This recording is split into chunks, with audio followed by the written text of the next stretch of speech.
everyone, welcome back to Miracle Lady. ඉතින් අද කතා කරන්න යන්නේ ස්කින් කෙයාර් රූටින් එකේ ගොඩක් වැදගත්ම ස්ටෙප් එකක් වෙන සන්ස්ක්‍රීන් ගැන. ඉතින් අතරම ගොඩක් අය ක්ලෙන්සර් යූස් කරනවා, මොයිස්චරයිසර් එකක් යූස් කරනවා. හැබැයි අන්තිම ස්ටෙප් එක සන්ස්ක්‍රීන් කියන එක ස්කිප් කරනවා. ඉතින් අපි බලමු සන්ස්ක්‍රීන් එකක් කොච්චර වැදගත්ද කියන එක. ඉතින් අපේ ස්කින් එක ගොඩක් ඩැමේජ් වෙනවා දිනපතා මේ සන් රේස් නිසා. ඉතින් ඔයා සන් ක්‍රීම් එකක් යූස් කරන්නේ නැති කෙනෙක් නම් මෙන්න මේ කියන ප්‍රශ්න ඔයාටත් ඇති වෙන්න පුළුවන්. ඩාර්ක් ස්පොට්ස් ඇති වෙන්න පුළුවන්. ඒ වගේම පිග්මන්ටේෂන්, ප්‍රීමැචුවර් ඒජින්, ඒ කියන්නේ ඔයා වයසට වඩා වයස පෙනුමක් වගේ එන්න පුළුවන්. මොකද wrinkles and fine lines ඇති වෙන්න පුළුවන්.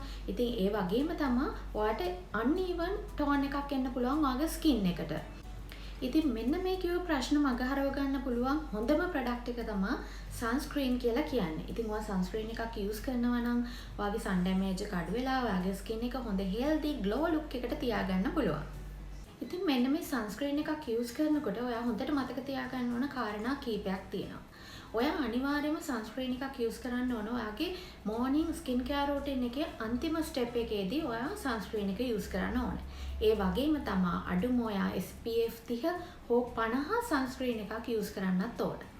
ඒ වගේම තමයි ඔයා එළියේ ඉන්න කෙනෙක් නම්, එළියට යන කෙනෙක් නම් ඔයා අනිවාර්යයෙන්ම සන්ස්ක්‍රීන් එක පැය 3කට 4කට සැරයක් රීඇප්ලයි කරන්නත් ඕන.